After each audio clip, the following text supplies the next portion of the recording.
Before we get started, I'd like to thank Deep Silver for the code. In full transparency, I am part of the Deep Silver Creator Program.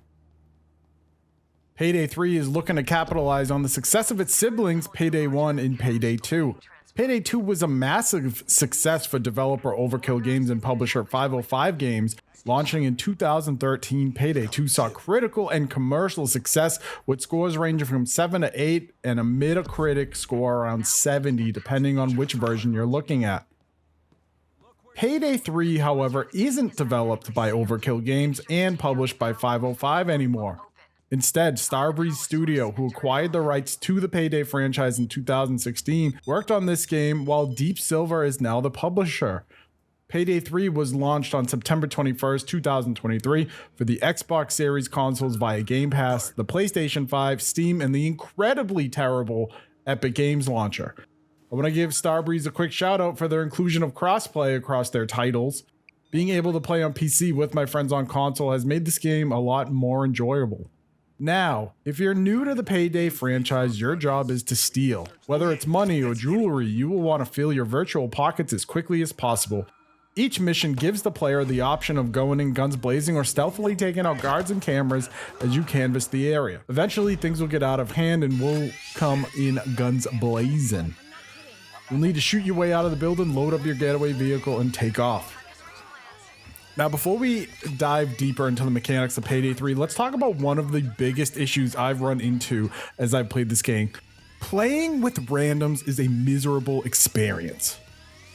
I hate the term, well, it's fun with friends, because anything is fun when you and your buddies are kicking around together. A game should really stand on its own when you're playing with some random teammates, and Payday 3 certainly isn't standing at all. With as many options as you have to get the mission done, the moment a random decides to pop a shot off, everything goes haywire.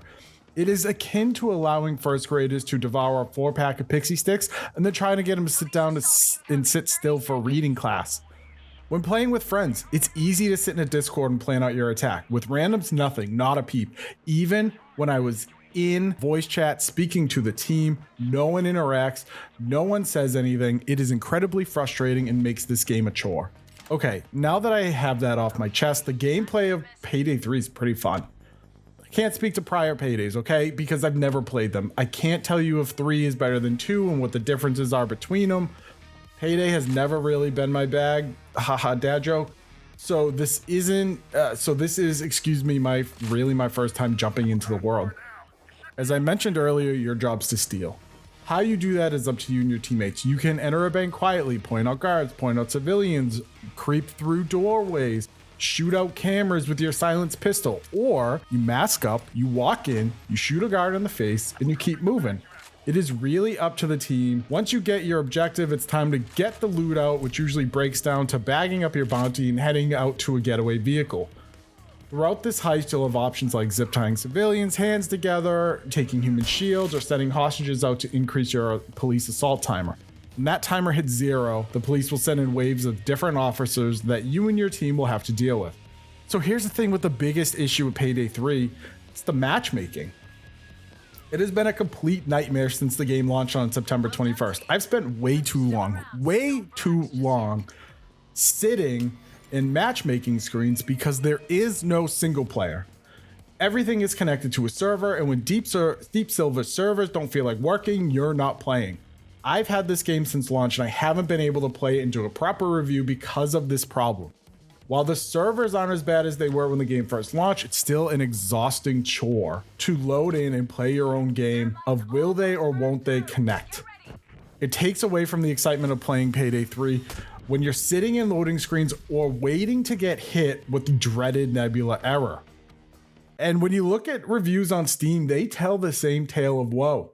It's currently sitting at a mostly negative, and honestly, good reason. Right now, there's only 4 heists at launch. Starbreeze has promised more heists, but guess what? They're coming as paid DLC. With the Silver Edition giving you 6-month season pass, which says you'll have 2 heists, or the Gold Edition giving you a 12-month season pass, which says you'll have 4. Much like Payday 2, Payday 3 looks like they're going to nickel and dime their players down to make more money. While this shouldn't be a shock to anyone who plays video games, it should definitely give folks a more cautious approach when playing these games, especially when these games are always online.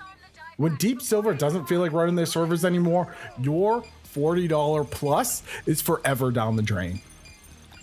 Add to this a big issue with the progression system. XP is locked behind challenges, which can be an absolute slog to get through.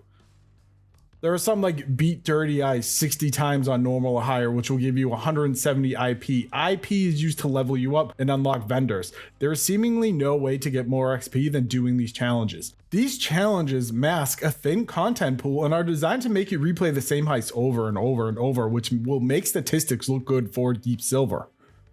Look, ultimately, if you're a fan of Payday 2, I don't see why you wouldn't enjoy Payday 3. For me, Payday 3 seems like more of a time waster than anything else. The always online model really cheeses my onions, especially when you can't play the game.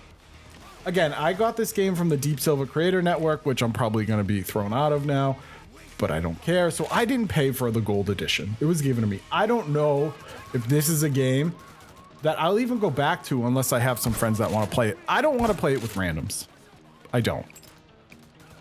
Here at Three Dads on a Console, we don't rate video games. Instead, we base it on two major factors. Number one, can you play this game with your children? Number two, can your children play this game?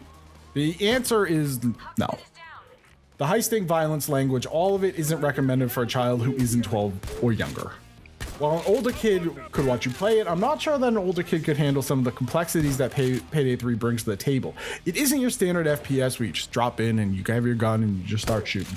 And the lack of planning, because you have to play with randoms online, will make it an even more miserable experience for them. Unless you're able to get this game at a deep discount, my friends, I would recommend missing it at $40. If you enjoyed this quick review of Payday 3, please leave a sub, leave a like, leave a comment. Tell me if you played it. Tell me what you're thinking about. If you're thinking about playing it, tell me what you hate about it, what you like about it. If I'm wrong, if I'm right, it doesn't matter. Thank you for joining us here on Three Dads on a Console. Have yourselves a beautiful day.